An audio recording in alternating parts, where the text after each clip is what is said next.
আল জাজিরাকে doctor Mohammad Yunus একটি কথা বলেছেন ট্রাম্পের সঙ্গে কখনো কথা হয়নি, তবে রিপাবলিকান দলে বন্ধু আছে। খুব সহজ সরলভাবে তিনি কথাগুলো বলেছেন। আল জাজিরার সঙ্গে সাক্ষাৎকারে এটি একটি গুরুত্বপূর্ণ পয়েন্ট এই কারণে যে বাংলাদেশে মার্কিন যুক্তরাষ্ট্রে নতুন একটি প্রশাসন আসতে যাচ্ছে, সেটি হচ্ছে ট্রাম্প প্রশাসন। ট্রাম্প প্রশাসনের সঙ্গে বাংলাদেশের অন্তর্বর্তী সরকারের কেমন সম্পর্ক হবে এটি নিয়ে অনেক জল্পনা কল্পনা, কিছু আশাবাদ আছে, কিছু হতাশা আছে, কিছু বিপদ আছে। কেননা ডোনাল্ড ট্রাম্পকে গেস করা যায় না, মানে তার যে কখন কি ধরনের মুড হবে এটা কেউ আগে থেকে যাচাই করতে পারে না বা বুঝতে পারে না। খুবই রহস্যময় একটা চরিত্র। জো বাইডেনের সাথে একটা দহরম মহরম ছিল অন্তর্বর্তী সরকারের, বা শেখ হাসিনা বিরোধী যত শক্তি আছে সবার একটা দহরম মহরম ছিল, কেননা তারা নির্বাচনের বিষয়ে সোচ্চার ছিল। বাংলাদেশে একটি অবাধ নিরপেক্ষ নির্বাচন, আর সেই নির্বাচন যেহেতু হচ্ছিল না, সুতরাং শেখ হাসিনার সঙ্গে সম্পর্ক তলানিতে ছিল। কেবলমাত্র ভারতের সাথে যেহেতু যুক্তরাষ্ট্রের একটি মানে একটা ঐতিহাসিক সম্পর্ক বা কৌশলগত একটি সম্পর্ক ছিল, সুতরাং সেই কারণে শেখ হাসিনা রেহাই পেয়েছিল। এখন শেখ হাসিনার পতনের পর ভারতের সাথে বাংলাদেশের সম্পর্ক তলানিতে, অন্যদিকে বাইডেনের বদলে ক্ষমতা এসছে ডোনাল্ড ট্রাম্প। ফলে ডোনাল্ড ট্রাম্প কিভাবে নেবে এটা নিয়ে অনেক জল্পনা কল্পনা। কেউ কেউ বলছেন যে ট্রাম্প ক্ষমতায় এসেই বাংলাদেশের বিরুদ্ধে অর্থনৈতিক স্যাংশন দিতে পারে, তৈরি পোশাকের যেই আমদানি সেটা বন্ধ করে দিতে পারে, এরকম জল্পনা কল্পনা চলছে। এবং এই ব্যাপারে নাকি ভারতীয় বংশোদ্ভূত মার্কিনীরা কাজ শুরু করেছে, এরকম খবরও কিন্তু গণমাধ্যমে এসছে। এবং ট্রাম্প নিজেও নির্বাচনের আগে বাংলাদেশের সংখ্যালঘু ইস্যুটা তুলেছেন জোরে সোরে এবং তীব্র নিন্দা করেছেন এবং বলেছেন যে বাংলাদেশে একটা বিশৃঙ্খল পরিস্থিতির মধ্যে চলছে। তো এই বক্তব্যের প্রতিফলন ঘটবে জানুয়ারি মাসে, যখন নাকি ট্রাম্প ক্ষমতায় আসবে, প্রেসিডেন্ট হবেন। এরপরে কি দৃষ্টিভঙ্গি নেবে এটা নিয়ে অনেক রকম জল্পনা কল্পনা চলছে। সেই রকম একটি জল্পনা কল্পনার মধ্যে আল জাজিরার সঙ্গে কথা বলেছেন ডক্টর মোহাম্মদ ইউনূস।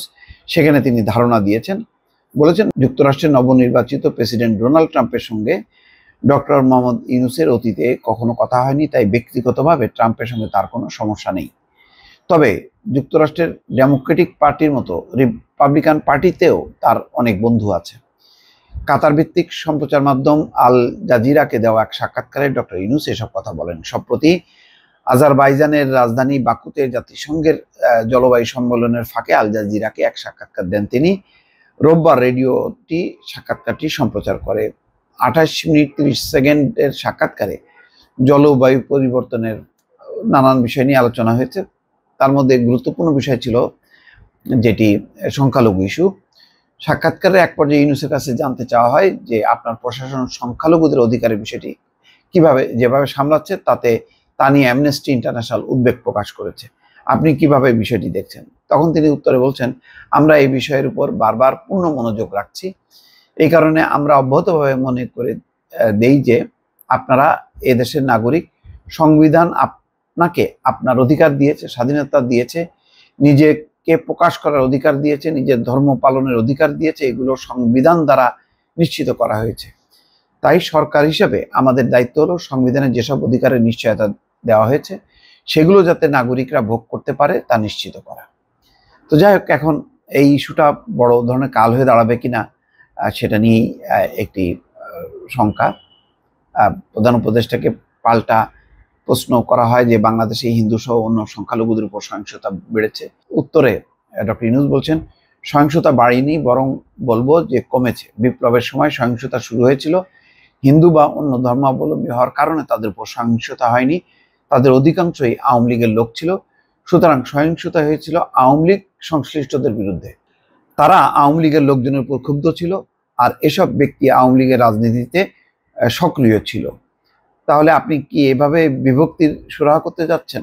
এমন প্রশ্নের জবাবে তিনি বলছেন, না, আমরা একে অপরের বিরুদ্ধে বিভক্তি দেখতে পাই না। আমরা বলেছি আমরা সবাই মিলে একটি পরিবার, আমাদের মধ্যে মতবিরোধ আছে, কিন্তু তার অর্থ এই নয় যে আমরা একে অপরের শত্রু। আমাদের আইন আছে, অধিকার আছে, আমাদের দায়িত্ব হলো সব নাগরিকের সব অধিকার নিশ্চিত করা। এই পর্যায়ে সাক্ষাৎকারে ডোনাল্ড ট্রাম্পের প্রসঙ্গ আসে। তখন বলা হয়, আপনি নিশ্চয়ই জানেন মার্কিন নির্বাচনের আগে ট্রাম্প তার মতে বাংলাদেশের সংখ্যালঘুদের সঙ্গে যে আচরণ করা হচ্ছে তার নিন্দা জানিয়েছেন। এই প্রসঙ্গে ইউনূস বলেছেন, এটা বেশিরভাগই অপপ্রচার, প্রোপাগান্ডা। এটা সম্পূর্ণ ভিত্তিহীন সম্প্রচার। এটা দুর্ভাগ্যজনক। এই অপপ্রচারের বেশিরভাগই ভারতীয় দিক থেকে আসা। সম্ভবত এই উত্তেজনা জিইয়ে রাখার জন্য এটা করা হয়ে থাকতে পারে, কিন্তু বাস্তবে এর কোনো অস্তিত্ব নেই। হিন্দুদের সবচেয়ে বড় পূজা হাজার হাজার স্থানে উৎসবমুখর পরিবেশে কোনো অঘটন ছাড়াই উদযাপিত হয়েছে। তারপরে তিনি বলছেন যে ট্রাম্পের এই উত্তেজনাটা কিভাবে মোকাবেলা করা হবে। তিনি বলছেন, ট্রাম্পের সঙ্গে অতীতে কখনো আমার আলাপ আলোচনা হয়নি, তাই ব্যক্তিগতভাবে তার সঙ্গে আমার কোনো সমস্যা নেই। আর আপনি যদি রিপাবলিকান পার্টির কথা বলেন, তাহলে বলবো আমার ডেমোক্রেটিক পার্টিতে বন্ধু আছে, রিপাবলিকান পার্টিতেও বন্ধু আছে। আমাকে কংগ্রেশনাল গোল্ড মেডেল দিতে মার্কিন প্রতিনিধি পরিষদ ভোট দিয়েছিল। এই বিষয়ে উভয় পার্টির সদস্যরা শতভাগ একমত হয়েছিলেন। আমাকে এই মেডেল দেওয়া নিয়ে কোনো সমস্যা হয়নি। রিপাবলিকান পার্টি উদ্বিগ্ন বা ডেমোক্রেটিক পার্টি উদ্বিগ্ন, ট্রাম্প উদ্বিগ্ন, এই হিসাবে আমার কোনো সমস্যা হয়নি। ট্রাম্প যুক্তরাষ্ট্রের প্রেসিডেন্ট হওয়ার কারণে হঠাৎ কোনো নেতিবাচক কিছুর উদ্ভব হবে এমন শঙ্কা আমি দেখছি না। আমি মনে করি যুক্তরাষ্ট্রের পররাষ্ট্রনীতি এমন নয় যা প্রেসিডেন্টকে তার উপর নির্ভর করে। দেশটির এই নীতির একটি স্থিতিশীল অংশ আছে। ডক্টর ইউনূস এমন জবাবে তাকে প্রশ্ন করা হয়, তাহলে আপনি কি মনে করেন না যে তিনি এই অঞ্চলের ব্যাপারে একটি ভিন্ন দৃষ্টিভঙ্গি গ্রহণ করতে পারেন? উত্তরে ইউনূস বলেন, আমি তেমনটা মনে করি না, একেবারেই না। যাই হোক, ডক্টর ইউনূস এখানে তার কনফিডেন্স শো করেছে। তারপরেও মানে সাধারণভাবে একটা ধারণা করা হয়, জানুয়ারিতে যখন নাকি ডোনাল্ড ট্রাম্প প্রেসিডেন্ট হিসেবে দায়িত্ব গ্রহণ করবেন, তারপরে ওনার বাংলাদেশ সম্পর্কে আলাদা কোনো অবস্থান থাকবে কিনা, নাকি তিনি যেটা বলা হচ্ছে যে ভারত যেহেতু কৌশলগত বন্ধু, সুতরাং বাংলাদেশ সরাসরি বন্ধু হইতে চায় যুক্তরাষ্ট্রের, এই বিষয়টি আমলে নেবে মার্কিন পররাষ্ট্র দপ্তর, এবং মার্কিন পররাষ্ট্র নীতির এই বিষয়টি ডোনাল্ড ট্রাম্প উল্টে দেবে এমনটা অনেকে মনে করছেন না। দর্শক ভালো থাকবেন, আল্লাহ হাফেজ।